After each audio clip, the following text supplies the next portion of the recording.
Penambahan kasus harian COVID-19 mencapai rekor baru, yakni 5.272 kasus pada Sabtu 14 November 2020. Dan DKI Jakarta termasuk wilayah dengan penambahan kasus tertinggi dengan total 1.255 kasus. Sementara itu, kepulangan Rizik Syihab ke Indonesia, penyelenggaraan Maulid Nabi di Jakarta dan Bogor, serta pesta pernikahan putrinya yang diselenggarakan di Jakarta menyebabkan kerumunan ribuan massa yang berpotensi menimbulkan klaster baru di DKI Jakarta dan sekitarnya. Bersama saya Amanda Dasrul, kita akan berbincang lebih jauh terkait ancaman klaster baru dari kerumunan. Sebelum kami hadirkan perbincangannya ke hadapan Anda, terlebih dahulu kami akan sampaikan rangkaian informasi seputar peristiwa yang terjadi sepanjang hari ini. Satpol PP DKI Jakarta menjatuhkan sanksi denda 50 juta rupiah kepada penyelenggara Maulid Nabi dan pesta pernikahan Putri Rizik Syihab. Penyelenggaraan acara melanggar protokol kesehatan karena menimbulkan kerumunan massa dalam jumlah besar di tengah masih tingginya angka penularan COVID-19. Denda ini menjadi denda yang tertinggi sepanjang pandemi COVID-19.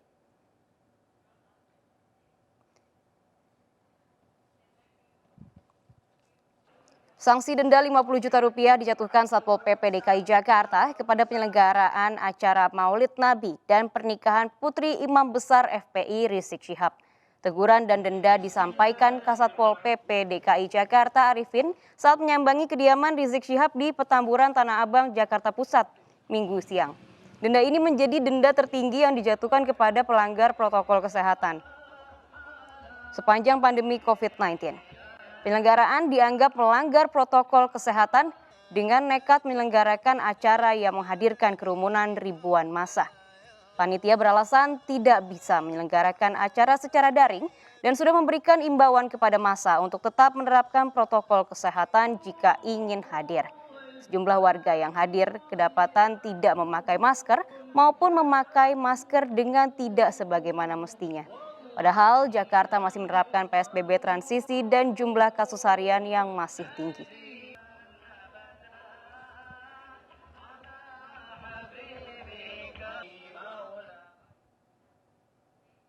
Pemerintah Provinsi DKI Jakarta menyiapkan peraturan daerah yang mengatur masyarakat beraktivitas di masa PSBB transisi. Hal tersebut dilakukan untuk memutus mata rantai penyebaran COVID-19.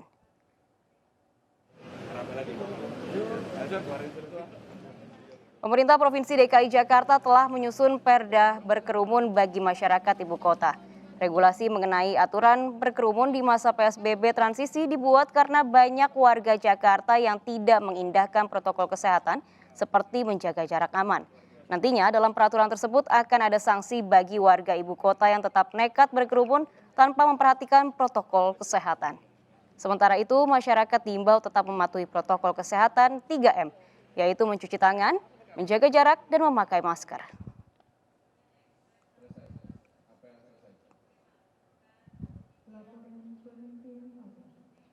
Pemirsa, bukannya membubarkan acara dan mencegah kerumunan, BNPB justru membagikan 10.000 masker kain dan hand sanitizer untuk acara Maulid Akbar yang digelar di Petamburan Tanah Abang, Jakarta Pusat. Pembagian ini dikecam warga. BNPB pun meminta maaf atas langkah yang diambilnya. PB untuk acara Maulid Akbar yang digelar di markas FPI Petamburan Tanah Abang, Jakarta Pusat, Sabtu lalu. Selain masker, BNPB juga membagikan hand sanitizer dan tempat cuci tangan atau wastafel portable. Masker diberikan kepada massa yang tidak membawa masker saat hadir di acara Maulid Akbar. Namun faktanya protokol kesehatan banyak dilanggar ribuan orang yang hadir. Aksi BNPB ini dikecam berbagai warganet. BNPB pun meminta maaf melalui akun media sosialnya. Doni Monardo mengakui aksi tersebut sebagai langkah terakhir karena acara Maulid Akbar di Petamburan tidak bisa dicegah. Memberikan bantuan masker kepada penyelenggara, kepada Satgas Petamburan agar masyarakat bisa menggunakan masker. Setelah langkah-langkah pemberitahuan tidak bisa diperhatikan, artinya acara tetap dilaksanakan. Sehingga jalan terakhir adalah memberikan masker. Semata-mata adalah untuk memberikan perlindungan kepada masyarakat yang hadir. agar tidak terpapar. Pemberian masker ini bukanlah bagian dari upaya mendukung acara. Dari awal kami selalu berkoordinasi dengan pemerintah DKI, baik kepada wakil gubernur maupun juga kepada gubernur serta para pejabat dinas terkait di DKI. Sekali lagi, mohon maaf apabila langkah-langkah yang telah dilakukan ini mungkin banyak pihak yang kurang menyenangkan. Ini semata-mata demi memberikan perlindungan terbaik kepada bangsa kita. Doni Monardo mengimbau pada warga, ulama, dan tokoh masyarakat agar tidak menggelar acara yang menimbulkan kerumunan di tengah pandemi COVID-19. Kerumunan massa berpotensi meningkatkan penularan COVID-19 karena warga akan kesulitan menjaga jarak.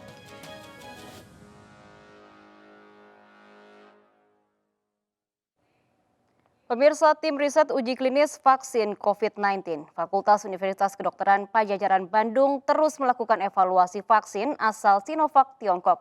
Dari 1.500 lebih relawan yang sudah mengikuti uji klinis, seluruhnya dinyatakan aman. Ditargetkan uji klinis ini akan berakhir bulan Maret 2021 mendatang.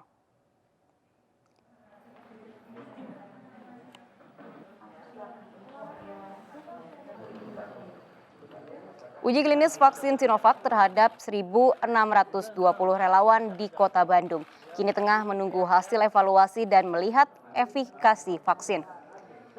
Ketua Tim Riset COVID-19 FK Unpad Bandung, Profesor Kusnandi Rusmil, menyatakan uji klinis vaksin COVID-19 buatan Sinovac Cina hingga saat ini dipastikan aman. Sebanyak 1.620 relawan sudah disuntik yang pertama dan 1.540 relawan sudah disuntik yang kedua kalinya. Saat ini kondisi para relawan dalam kondisi sehat, meski awalnya terdapat 20% relawan yang merasakan rasa demam dan pegal, namun hilang pada 1 atau 2 hari sesudahnya. Tim optimistis penelitian dapat sesuai dengan jadwal. Saat ini jadwal tim riset telah memasuki tahap evaluasi. Uji klinis vaksin COVID-19 ini ditargetkan akan selesai bulan Maret 2021 dan hasilnya akan dilaporkan ke Badan POM serta dibandingkan dengan negara-negara lainnya.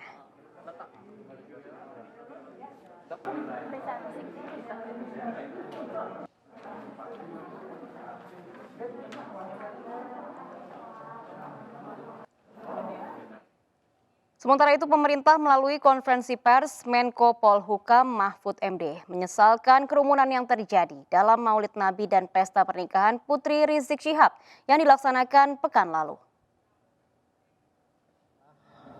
Menyesalkan terjadinya pelanggaran protokol kesehatan pada pelaksanaan pesta pernikahan dan peringatan Maulid Nabi Muhammad SAW di Petamburan, Jakarta Pusat. Pemerintah sebenarnya telah memperingatkan Gubernur Provinsi Daerah Khusus Ibu Kota Jakarta untuk meminta penyelenggara agar mematuhi protokol kesehatan. Sekali lagi, penegakan protokol kesehatan di Ibu Kota merupakan kewenangan pemerintah Provinsi Daerah Khusus Ibu Kota Jakarta berdasar hierarki kewenangan dan peraturan perundang-undangan. Perbincangan masih akan kami lanjutkan pada segmen kedua di Indonesia Bicara, tetaplah bersama kami.